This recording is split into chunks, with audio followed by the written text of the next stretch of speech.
Thank you, Mr. Chairman. Director Young, thank you for coming here today and for all the work from you and your staff into delivering this budget. The President often says it, the Chairman said it a minute ago, a budget is a statement of your values. And this budget shows that President Biden's values are with the working people in this country, putting forth a budget that will build a safer, stronger country and ensure America stays competitive for decades to come, even lowering the deficit, all by simply asking billionaires and giant corporations to pay their fair share. There is a lot to like in here. The President's budget understands that tackling the child care crisis, as you just mentioned, is an investment in our workforce and in our economy, and it includes a lot of other important investments, everything from boosting the supply of affordable housing to strengthening Medicare and Social Security for the next generation. And those are the exact kinds of investments that House Republicans are attempting to hold hostage now or cut entirely as Congress looks to address the debt ceiling. The full faith and credit of the United States to pay our bills on time, like every family is expected to, should never be held hostage to score cheap political points. So let me be clear, for the sake of the House Republican colleagues, threatening economic catastrophe to cut Pell Grants is not the political winner you think it is. The President is absolutely right. We need to drop the politics, address the debt ceiling without any strings attached, and soon, just like we have done under administrations of both parties.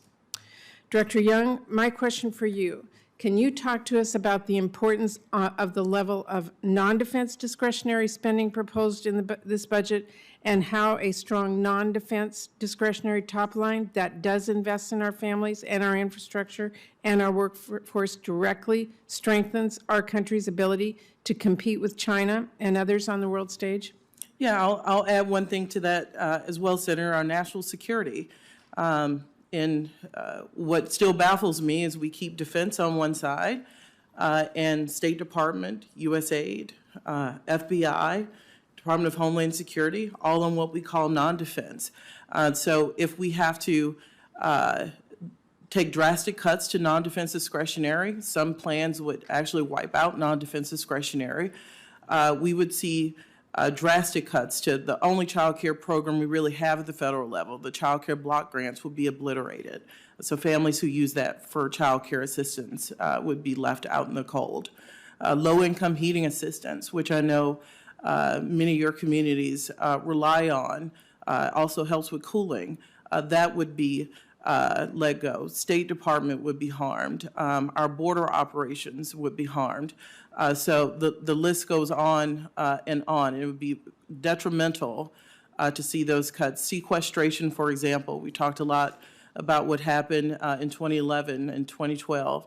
That was a 5% cut, small in comparison to what some are talking about now.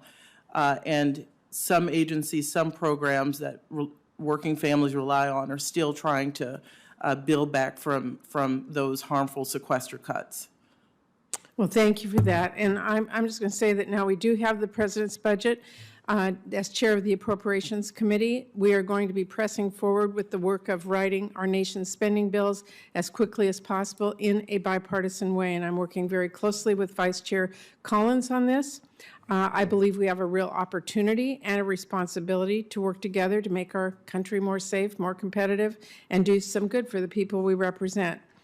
And at the risk of sounding like a broken record, while it's good to see many Republicans acknowledge the need to build on these key defense investments, I have to say it again, as you just did, investments in non-defense spending are just as critical as investments in defense spending. We have to invest in our workforce to build those semiconductors here in America, just as we invest in military readiness. It's not a question of either or, we need both. So I do hope that my colleagues on both sides of the aisle take this into consideration as we do move forward on our appropriations bills through regular order. Rest assured, we are going to be very busy in our committee with hearings and markups to get these bills to the floor as soon as possible. And just let me say in my last 20 seconds, Director, thank you for the hand for sight in funding. You know that's important to my state. I'm glad that President Biden heard me loud and clear. And I really appreciate the progress that this budget makes. Thank you. Senator Johnson, then Senator Stabenow. Thank you, Mr. Chairman.